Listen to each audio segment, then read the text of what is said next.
Une fois de plus, la Corée du Sud fait l'office d'une première mondiale. Cependant, et comme assez souvent, je suis pas trop sûr de ce que je dois penser de celle-là. Busan, la seconde plus grande ville coréenne, va se voir créer une nouvelle ville voisine à côté d'elle, située sur l'eau. Oui, vous avez bien entendu, sur l'eau.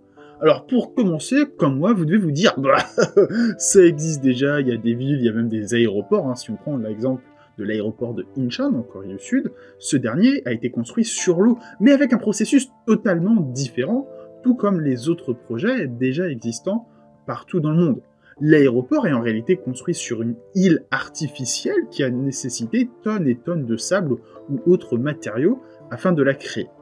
La particularité de ce projet à Busan, outre le fait d'être soutenu par les Nations Unies, est que la ville sera flottante. Et là, on rentre dans le futur. Le projet a un coût estimé à 200 millions de dollars, mais bon, si c'est comme le BTP en France, ça c'est juste un chiffre pour faire beau sur la feuille du projet et ça coûtera énormément plus cher. Rendez-vous en 2025, date d'ouverture prévue du projet pour avoir la réponse si ce dernier se termine, et s'il se termine dans les temps, ça fait beaucoup de si, mais on verra bien cela d'ici quelques années, parce que 2025 c'est très très bientôt en réalité. Pour cette première, la ville constituée de plusieurs îlots pourra accueillir un total de un peu plus de 10 000 habitants. Je vous montre quelques images ou vidéos, un petit peu tout ce que je peux trouver du design, de l'esprit. Alors le design ne sera pas forcément exactement comme celui-là, parce que Oceanix, l'entreprise qui va s'occuper de ce projet, va collaborer encore avec des entreprises locales pour adapter le projet aux spécificités locales, donc peut-être que le design changera un peu et que certains aspects techniques vont être amenés à évoluer. Bon, maintenant il faut parler du pourquoi. Déjà, ce projet n'est pas récent du tout. Les premières discussions ont eu lieu à l'ONU en 2019, ça fait donc 2 ans, et Busan vient d'être officialisé comme ville hôte du premier projet. N'en déplaise à Trump, l'écologie n'est pas du tout un coup monté des Chinois, et c'est vraiment la merde à l'heure actuelle. Le niveau de l'eau monte d'année en année, les dérèglements climatiques sont présents, bref, on va pas faire un cours d'écologie là maintenant tout de suite. La construction de villes flottantes est donc une réponse à cet enjeu. Il va sans dire ce qu'il est préférable qu'une ville flotte plutôt que de devoir créer une île artificielle, ce qui signifie devoir niquer encore plus l'environnement, donc ça serait pas vraiment très très productif. Et surtout qu'en plus, créer une île artificielle, si l'eau continue de monter, votre île à un moment donné se retrouvera sous l'eau. Cependant, avoir une île flottante n'est pas du tout sans enjeu. Si vous connaissez un petit peu en météo coréenne, au-delà de juste faire flotter une ville, encore une fois, personnellement, ça me dépasse, l'été, il y a souvent des typhons. Comment bien régler, comment avoir des structures stables qui ne vont pas se renverser? Tout est une prouesse technologique vraiment incroyable et qui, personnellement, me dépasse totalement, je n'ai aucun problème à l'avouer. Alors bon, évidemment, je vous rassure, je suis pas le premier trou du cul à avoir pensé à ça, ils l'ont prévu, ou en tout cas c'est ce qu'ils annoncent, et je vous donne encore une fois rendez-vous en 2025 pour voir comment cela va fonctionner, et si cela fonctionne, ce que j'espère bien évidemment. Je trouve personnellement que cette idée est très bonne, il y a un danger clair, pour une fois on a des institutions internationales qui l'anticipent pour trouver des solutions, et vivre avec, donc là on les teste avec une petite ville, donc c'est vraiment très bien.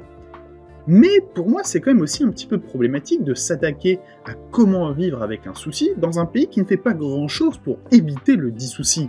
Parce que, disons-le clairement, niveau pollution, les Coréens ils mettent la barre très haute. Et en plus, ils assument que dalle. J'en ai déjà parlé dans d'autres vidéos, mais en hiver, en Corée, il y a des épisodes de pollution si forts qu'un hôpital à 100 mètres de toi, tu ne le vois pas. Un hôpital, c'est pas la cabane au fond du jardin que tu as construit quand tu avais 5 ans avec ton grand frère de 6 ans. C'est un hôpital. D'accord? Et l'excuse, c'est de dire que la pollution vient de Chine et arrive avec le vent. Sauf que très gentiment, ils oublient de mentionner que 50% de la pollution, lors de ces épisodes de pollution, est locale, donc produite par les Coréens. Alors oui, la Chine n'aide pas et aggrave le problème, mais la Corée n'a pas du tout le cul propre. Et je pourrais continuer pendant longtemps, la Corée c'est le pays du plastique. Quand il pleut, chaque bâtiment va vous proposer des sacs de plastique pour des parapluies. Alors c'est très bien, tu mets pas de l'eau partout, mais c'est pas ouf ouf. Tu peux acheter des pommes à l'unité dans un sac en plastique. Et je te dis pas un sac en plastique dans lequel tu mets plusieurs pommes, non, c'est une pomme, un sac plastique. Enfin, tu vois un petit peu le niveau.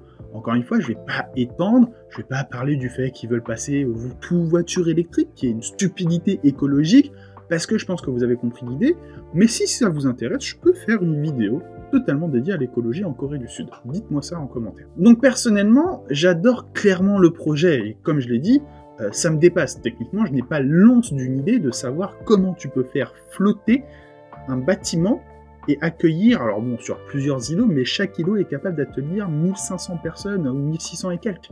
C'est affolant, c'est vraiment ultra impressionnant, et personnellement, ça me dépasse totalement.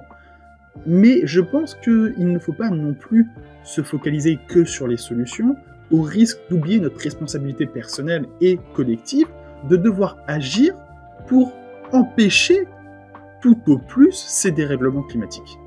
Merci beaucoup de m'avoir écouté pour cette vidéo. Comme d'habitude, n'hésite pas à la partager, ça permet de faire grandir la communauté et on peut débattre tous ensemble autour de notre avis sur ce qui se passe en Corée du Sud. Et c'est ultra intéressant, notamment ce qui s'est passé dans la dernière vidéo. Merci encore une fois à toi de m'avoir suivi et à bientôt.